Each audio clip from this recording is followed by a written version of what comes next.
মানুষ ভুলের ঊর্ধ্বে নয়, কিন্তু দিশেহারা মানুষ মাঝে মাঝে তার বিবেককে হারিয়ে কঠিনতম পাপটি করে ফেলে। শয়তান বা পিশাচ এই পাপগুলোর জন্যই অধীর আগ্রহে বসে থাকে। চতুরতার সাথে সে ধোঁকা দিয়ে মানুষকে পাপের ভাগীদার বানিয়ে ফেলে। অসময়ে মানুষ হয়তো তার ভুল বুঝতে পারে, কিন্তু শয়তান তখন তার কৃতকর্মের জন্য নিজের কাছেই কৃতজ্ঞতা জ্ঞাপন করে। সর্বোপরি সে সৃষ্টিকর্তার বিশ্বাস থেকে মানুষকে দূরে সরিয়ে দেয়, আর এভাবেই সে তার ক্ষমতাকে বৃদ্ধি করে থাকে। Hi guys, this is Afnan from Afnan cottage. বলছিলাম 2016 সালে রিলিজ হওয়া দ্য ওয়েলিং মুভিটির কথা। মুভিটির ডিরেক্টর না হং জিন। মুভিটির IMDb rating 7.5 out of 10। Rotten টমেটোসে মুভিটি 99% ফ্রেশ এবং মেটাক্রিটিকে মুভিটির স্কোর 81%। তো বলা যাক, 2016 সালে রিলিজ হওয়া হরর থ্রিলার মিষ্টি জনরার কোরিয়ান মুভি দ্য ওয়েলিং এর ঘটনা প্রবাহ। দক্ষিণ কোরিয়ার ছোট একটি গ্রাম ছিল গোকসেওন। পাহাড়ে ঘেরা এই গ্রাম ছিল বেশ শান্তিপূর্ণ এবং মনোরম। কিন্তু হঠাৎ করে গ্রামে কি যেন হয়েছে। একে একে মানুষ মরতে শুরু করেছে, আর এই মানুষগুলো তাদের নিকটাত্মীয়দের হাতেই মারা যাচ্ছে। ছোট এই গ্রামে সাধারণত বাইরে থেকে তেমন কেউ আসে না, তবে কিছুদিন থেকে এক জাপানিজ লোককে গ্রামে দেখা যাচ্ছে। সে মাঝে মাঝে গ্রামের পুকুরে বসে মাছ ধরত। গ্রামেরই এক পুলিশ ছিলেন জংগু। ভীতু এবং অলস স্বভাবের জং ঘুমাচ্ছিল। ভোরে তার কাছে খবর আসে গ্রামের এক পরিবারে হত্যাকাণ্ড ঘটেছে। দ্রুতই জং ঘটনাস্থলে যায়। বেশ কিছুদিন থেকেই আবার গ্রামে বৃষ্টি হচ্ছিল। ঘটনাস্থলে জং যেয়ে দেখে সেখানে আগে থেকেই অপরাধীটি আটক হয়ে আছে। সে ছিল কৃষক স্বামী যে তার স্ত্রীকে নৃশংসভাবে হত্যা করেছে। সে তার স্ত্রীকে 20 বারের মতো ছুরি দিয়ে কুপিয়ে হত্যা করেছে, কিন্তু অপরাধীটি কিছু বলছিল না কেন সে এটা করেছে। সে একেবারেই অস্বাভাবিক ছিল। তার চোখ উল্টে গিয়েছিল, আর তার পুরো শরীর র্যাশ অর্থাৎ ফুসকুড়িতে ঢেকে গিয়েছিল। পুলিশরা ক্রাইম সিন দেখে বুঝতে পারে অপরাধী অন্য কোনো একটি জায়গায় খুনটি করেছে। তারপর মৃতদেহটি টেনে এখানে নিয়ে এসেছে। পুলিশরা খুঁজে খুঁজে ওই জায়গাটিতে যায়। পুলিশ জং জায়গাটিতে যেতেই লক্ষ্য করে বাসার গেট বরাবর কিছু শুকনো ফুল বেঁধে রাখা হয়েছে। বাসার একটি রুমে দেখা যায় সেখানে বিচ্ছিন্ন অবস্থা। অদ্ভুত ধরনের জিনিসপত্র আর কিছু কাক সেখানে মরে পড়ে আছে। এই বিষয়গুলো নিয়ে গ্রামের সর্বস্তরে আতঙ্ক ছড়িয়ে পড়েছিল। থানায় জংয়ের এক সহকর্মী একটি ঘটনা বলে, গ্রামেরই এক শিকারী জঙ্গলে শিকার করার সময় প্রায় নগ্ন একজন লোককে দেখেছিল, যে হরিণের কাঁচা মাংস খাচ্ছিল। তার চোখ ছিল রক্তবর্ণের আর আচরণ ছিল হিংস্র। সে ওই জাপানিজ লোকটির মতোই দেখতে ছিল। গ্রামবাসীদের ধারণা ওই জাপানিজ লোকটি আসার পর থেকেই এই সব ঘটনার শুরু হয়েছে। তাদের এই কথাবার্তার সময় বিদ্যুৎ চলে যায়, আর তখনই তারা থানার বাইরে একটি মহিলাকে নগ্ন অবস্থায় দেখতে পায়। পরের রাতে আবার একই ধরনের ঘটনা ঘটে, আর ওই নগ্ন মহিলাটি এবার অপরাধী। সে তার পুরো পরিবারকে ঘরে বন্দি করে আগুনে জ্বালিয়ে দিয়েছে। জঙ্গু ঘটনাস্থলে আসে। অপরাধী মহিলাটি একসময় জংয়ের ওপর ঝাঁপিয়ে পড়ে। জঙ্গু অনেক ভয় পায়। পরে মহিলাটি সেখান থেকে পালিয়ে যায়। ঘটনাস্থলে জাপানিজ লোকটিরও উপস্থিতি লক্ষ্য করা গিয়েছিল। পরের সকালে ওই মহিলাটির লাশ গাছে ঝুলন্ত অবস্থায় পাওয়া যায়। পুলিশের তদন্তে বেরিয়ে আসে ওই বাসার মানুষগুলো পুড়ে মরেনি, তাদেরও কুপিয়ে হত্যা করা হয়েছে। তারপর আগুনে জ্বালিয়ে দেওয়া হয়েছে। গ্রামের অনেকেই বলাবলি করছিল অপরাধী মহিলাটিকে ওই জাপানিজটা আগে ধর্ষণ করেছিল, আর তারপর থেকেই সে এরকম পাগল হয়ে গেছে। তার শরীরেও ওই র্যাশগুলো ছিল। এই বিষয়গুলো নিয়েই জং তার এক সাথীর সাথে আলোচনা করছিল। সেখানে দূরে সাদা কাপড়ে একটি মহিলাকে দেখা যায়, যে তাদের দিকে বারবার নুড়ি পাথর নিক্ষেপ করছিল। কিছু পরে মহিলাটি এসে জংয়ের সাথে কথা বলে। সে বলে পাগল মহিলাটি তার পুরো পরিবারকে মেরেছে। সে জংকে সাথে নিয়ে ক্রাইম সিনে যায়। সে দেখিয়ে দেয় কিভাবে মহিলাটি সবাইকে হত্যা করেছে। সে সব সচক্ষে দেখেছে। সে এও বলে এই বাসারই একজনের কাছে সে জানতে পেরেছিল ওই জাপানিজ লোকটি আসলে একটি পিশাচ বা শয়তান। সে মানুষের রক্ত পান করে। জং বলে সে লোকটিকে বেশ কয়েকবার দেখেছে। মহিলাটি বলে জাপানিজটিকে বারবার দেখা কোনো শুভ লক্ষণ নয়, মানে হচ্ছে সে তার পিছু নিয়েছে, তাই তাকে সাবধানে থাকতে হবে। জং এই মহিলাটিকে প্রত্যক্ষদর্শী হিসেবে নিতে চায়, তাই সে তার সাথীকে কল করে দ্রুত সেখানে ডাকে। বলে সে একজন সাক্ষী পেয়েছে, কিন্তু পরক্ষণেই সে এসে দেখে মহিলাটি উধাও হয়ে গেছে। একটু সামনে এগিয়ে জং দেখে দূরে ওই জাপানিজটাই একটি জন্তুর কাঁচা মাংস খাচ্ছিল। সে তার দিকে ধেয়ে আসে আর তৎক্ষণাৎ তার ঘুম ভেঙে যায়। জাপানিজটির এইরকম বীভৎস আক্রমণ সে প্রায়ই স্বপ্নে দেখছিল। ঘুম থেকে জেগে জং জানতে পারে তার মেয়ে অসুস্থ। এইসব ব্যাপারগুলোর মধ্যেই বারবার ওই জাপানিজ লোকটি জড়িয়ে যাচ্ছিল। তাকে নিয়েই গ্রামবাসীর আতঙ্ক। জং বারবার তাকে নিয়েই দুঃস্বপ্ন দেখছিল। আর হুট করেই তার মেয়ে বেশ অসুস্থ হয়ে পড়ে, যা মোটেই স্বাভাবিক ছিল না। তাই জং ওই শিকারী লোকটির কাছে যায়, যে ওই জাপানিজটিকে হরিণের কাঁচা মাংস খেতে দেখেছিল। শিকারী লোকটি বলে ওই লোকটি কোনো মানুষ নয়, ওটি একটি পিশাচ। তাকে বিশ্বাস করতে হবে, এগুলো সে স্পষ্ট দেখেছে। জং সিদ্ধান্ত নেয় তারা ওই জাপানিজটির কাছে যাবে, তার বাসা তল্লাশি করবে। জাপানিজটি থাকত জঙ্গলের এক উঁচু পাহাড়ে। জঙ্গলের পথে তারা ওখানে কিছু অর্ধ খাওয়া হরিণ দেখতে পায়। তখনই আবার সেখানে বৃষ্টি শুরু হয়। শিকারি এতে ভয় পেয়ে যায়। সেখান থেকে সে চলে যাচ্ছিল, সেখানে একটি বজ্রপাত ঘটে। শিকারিটির উপরে এসে তা পড়ে। সে আহত হয়, তাকে হসপিটালে নিয়ে যাওয়া হয়। ওই হসপিটালেই ছিল ঘটনার শুরুর দিকের প্রথম অপরাধীটি। হুট করে তার ব্যথা ওঠে, সে ব্যথায় কাতরাচ্ছিল। মুহূর্তের মধ্যেই তার পাঁজরের হাড় ভেঙে সে মারা যায়। ওই দিন রাতে জংয়ের মেয়ে হিয়োজিন দুঃস্বপ্ন দেখে চিৎকার করে ওঠে। সে বলে স্বপ্নে অচেনা কেউ একজন বারবার তার রুমে ঢুকতে চাচ্ছে। তার অবস্থা স্বাভাবিক ছিল না, কিন্তু পরের দিনেই আবার তাকে পুরোপুরি সুস্থ দেখা যায়। সে আমিষ জাতীয় খাবারগুলো খুব বেশি পরিমাণে খাচ্ছিল, যা সে আগে কখনো খেতে চেত না। জংয়ের শাশুড়ি তাকে বলে হয়তো কোনো অশুভ শক্তি হিয়োজিনের উপর ভর করেছে, তাই হয়তো হিয়োজিন এরকম করছে। তারা সিদ্ধান্ত নেয় বাসায় একটি ওঝা ডাকা হবে। পরের দিন জং তার এক সাথীকে নিয়ে ওই জাপানিজ লোকটির বাড়িতে যায়। তাদের সাথে জংয়ের সাথীটির ভাগ্নেও ছিল, যে দোভাষীর কাজ করতে পারত। জাপানিজটি বাসায় ছিল না, বাসার সামনে একটি কুকুর বাঁধা ছিল। তারা বাসায় অদ্ভুত সব জিনিস খুঁজে পায়।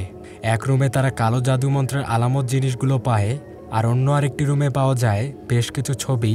ছবিগুলো ছিল গ্রামের সেই সব মানুষদের যারা অস্বাভাবিক হত্যাকাণ্ডের শিকার হয়েছে এবং হচ্ছে। বাইরের কুকুরটি জং আর দোভাষীর উপর আক্রমণ করে বসে। তারা কোনোভাবে কুকুরটির হাত থেকে রক্ষা পায়, আর এরই মধ্যে জাপানিজটি সেখানে চলে আসে। তারা সবাই ভীত ছিল। তারা জাপানিজটির কাছে ক্ষমা চেয়ে সেখান থেকে চলে যায়। রাস্তায় সাথী পুলিশটি জানায় সে ওই রুমে গ্রামের ভিকটিমদের ছবি পেয়েছে। সেখানে মানুষদের নানা জিনিস ছিল। জাপানিজটি এগুলো দিয়ে কিছু একটা করে যাচ্ছিল। সে জংকে দেখায় একটি জুতো সে পেয়েছে, যা হচ্ছে হিয়োজিনের।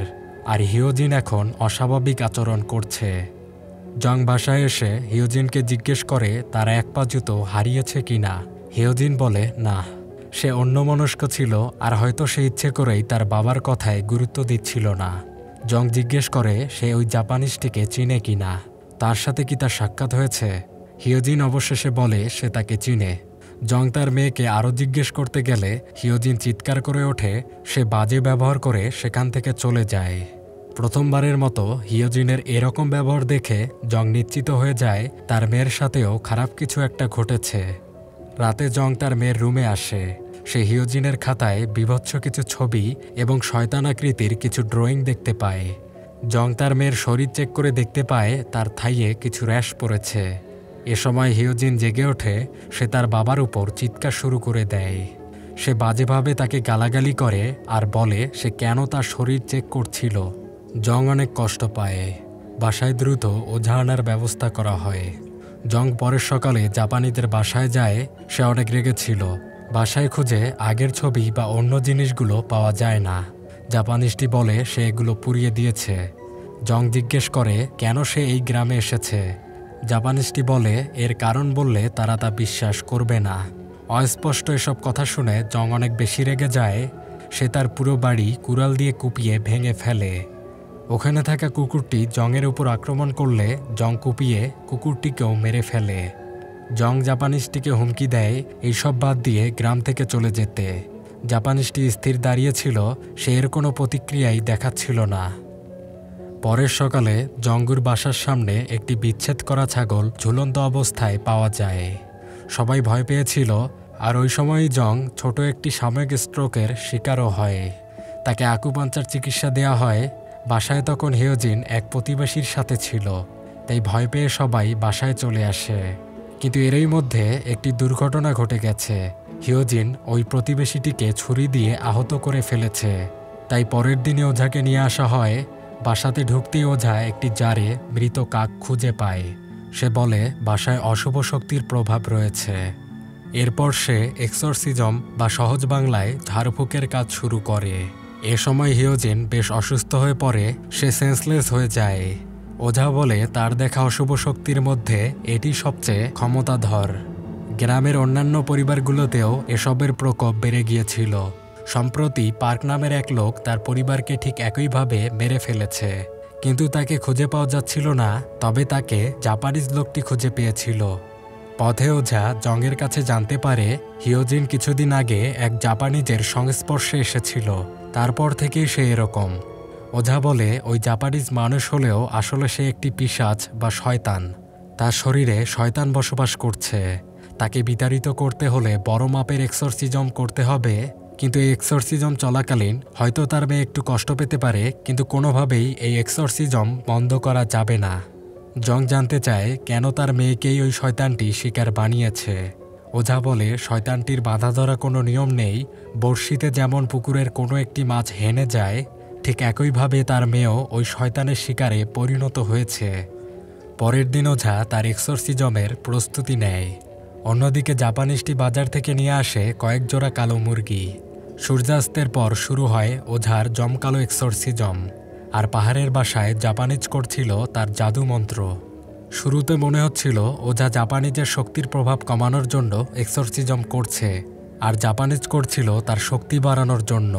কিন্তু কিছু পরে দেখা যায় এইসব এক্সরসিজমে হিয়োজিন অনেক কষ্ট পাচ্ছে, আর জাপানিজ তার জাদু মন্ত্রের সামনে হারিয়ে যাওয়া পার্কের ছবি রেখেছে। বাইরে থাকা পার্ক আবার এতে সেন্স ফিরে পায়। ওঝার ব্রেকের আঘাতে একদিকে হিয়োজিনের আর্তনাদ দেখা যাচ্ছিল, অন্যদিকে আবার জাপানিজও তার বুকে ব্যথা পাচ্ছিল। জং তার মেয়ের এই অবস্থা সহ্য করতে পারে না, তাই সে বাধ্য হয়ে ওঝার এক্সরসিজম নস্যাৎ করে দেয়।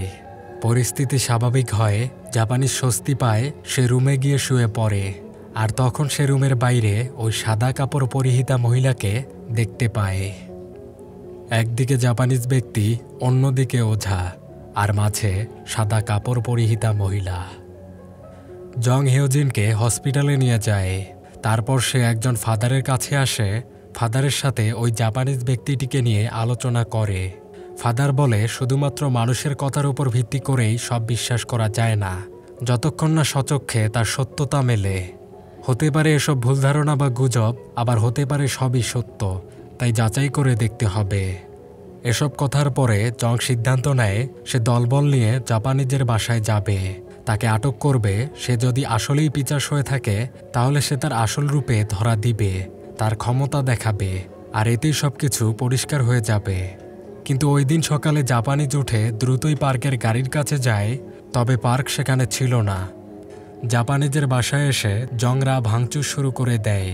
তারা জাদুমন্ত্রের আলামত পায়, কিন্তু জাপানিজকে তারা পায় না। বাইরে বেরিয়ে তারা পার্ককে তাদের দিকে ধেয়ে আসতে দেখে। পার্কের শরীরের অবস্থা ছিল একদম বীভৎস, কিন্তু কোনো কিছুর মাধ্যমে সে তাদের সবাইকে আক্রমণ করছিল। শত আঘাতেও তাকে দমানো যাচ্ছিল না, কিন্তু হঠাৎ করে তার শরীরটি বেঁকে যায়। কাতরানোর এক পর্যায়ে হাড় ভেঙে সে মারা যায়। তার কিছু পরে তারা দূরে থাকা জাপানিজকে দেখতে পায়। তারা সবাই মিলে জাপানিজটিকে ধাওয়া করে। ধাওয়া করতে করতে তারা পাহাড়ের শেষ মাথায় চলে আসে, কিন্তু জাপানিজকে আর পাওয়া যায় না।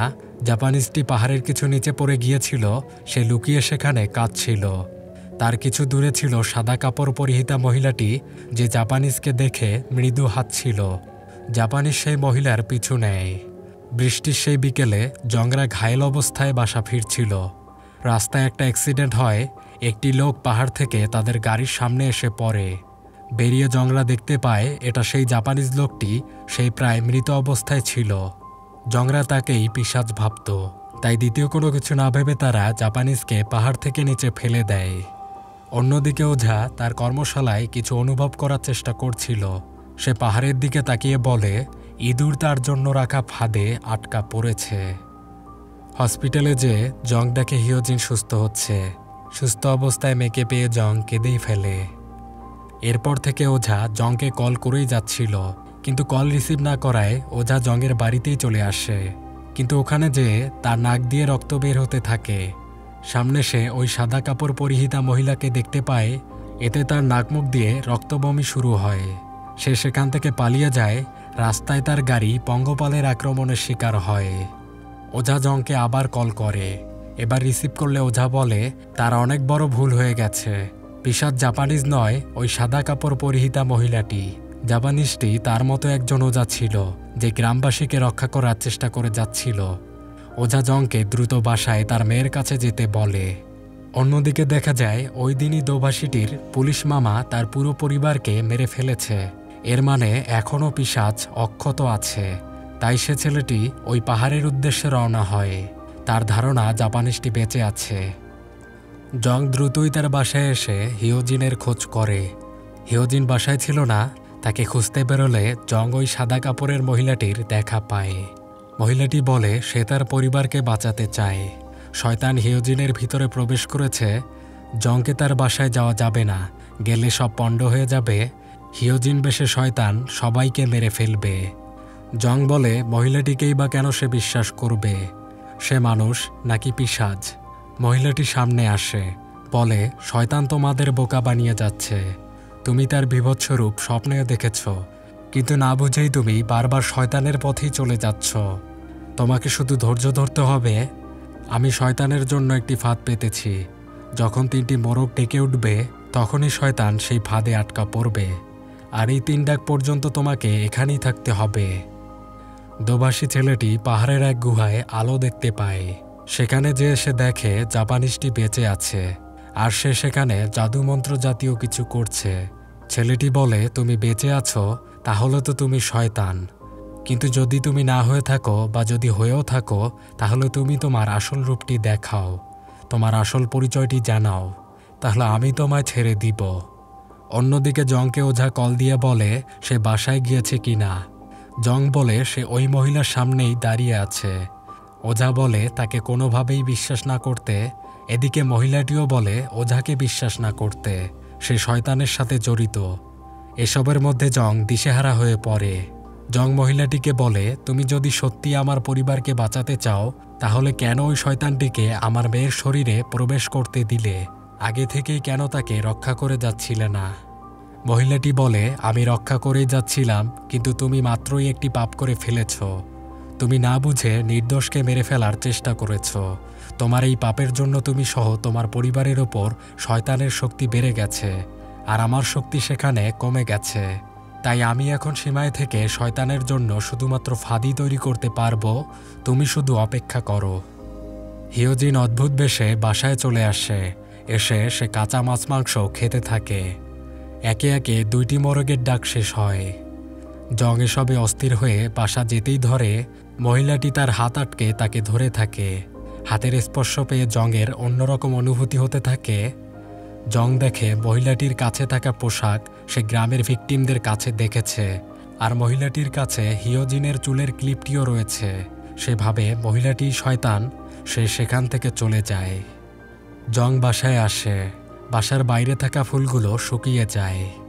ভিতরে জং দেখে রক্তাক্ত অবস্থা। হিয়োজিন ছুরি হাতে দাঁড়িয়ে আছে। সে বাসার সবাইকে মেরে ফেলেছে।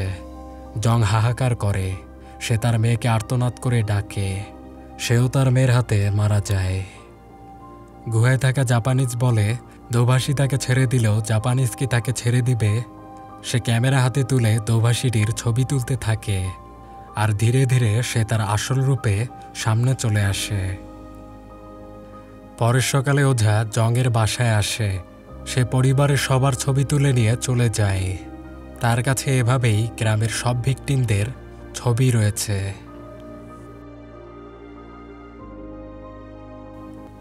গল্পের প্রেক্ষাপট এতটাই জটিল যে নানা ক্রিটিক এটাকে নানাভাবে ব্যাখ্যা করেছেন, তবে আমি এটাকে আমার নিজের মতো করে ব্যাখ্যা করব। 2015 সালের আদমশুমারি অনুযায়ী দক্ষিণ কোরিয়ার প্রায় 56% মানুষ কোনো ধর্মেই বিশ্বাস রাখে না, অর্থাৎ তারা নাস্তিক।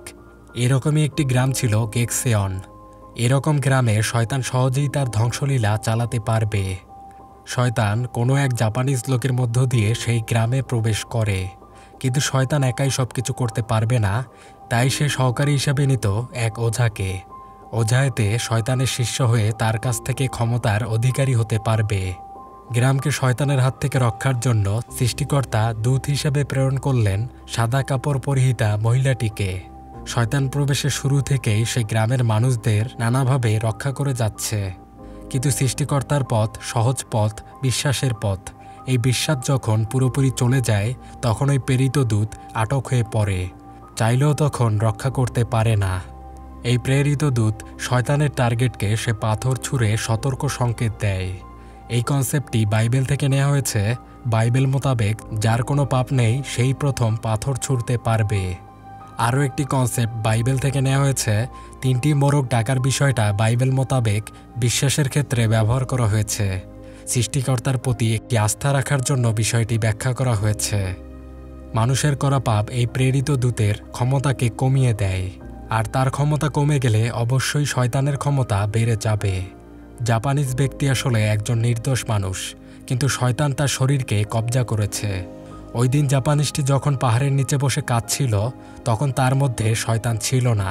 আগের রাতে জাদুমন্ত্রের মাধ্যমে সে বেরিয়ে পার্কের শরীরে প্রবেশ করেছিল। ওই জাদুমন্ত্র ছিল শয়তানের পার্কের শরীরে প্রবেশ করার জন্য।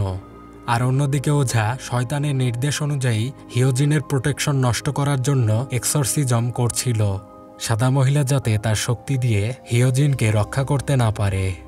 আবার শয়তান যাতে জাপানিজটি শরীর থেকে বের হতে না পারে তাই তখন সাদা কাপড় পরিহিতা মহিলা তাকে বাধা দিচ্ছিল, আর এই জন্যই শয়তান তখন তার বুকে ব্যথা পাচ্ছিল। শয়তানের পার্কের শরীরে যাওয়ায় জাপানিজ তখন স্বাভাবিক মানুষ ছিল।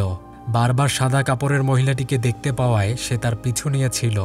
এতে পিছলিয়ে সে জংয়ের গাড়িতে পড়ে যায়, কিন্তু কোনো কিছু না বুঝে জং ওই নির্দোষ জাপানিটিকে পাহাড় থেকে ফেলে দেয়, যা একটি পাপ।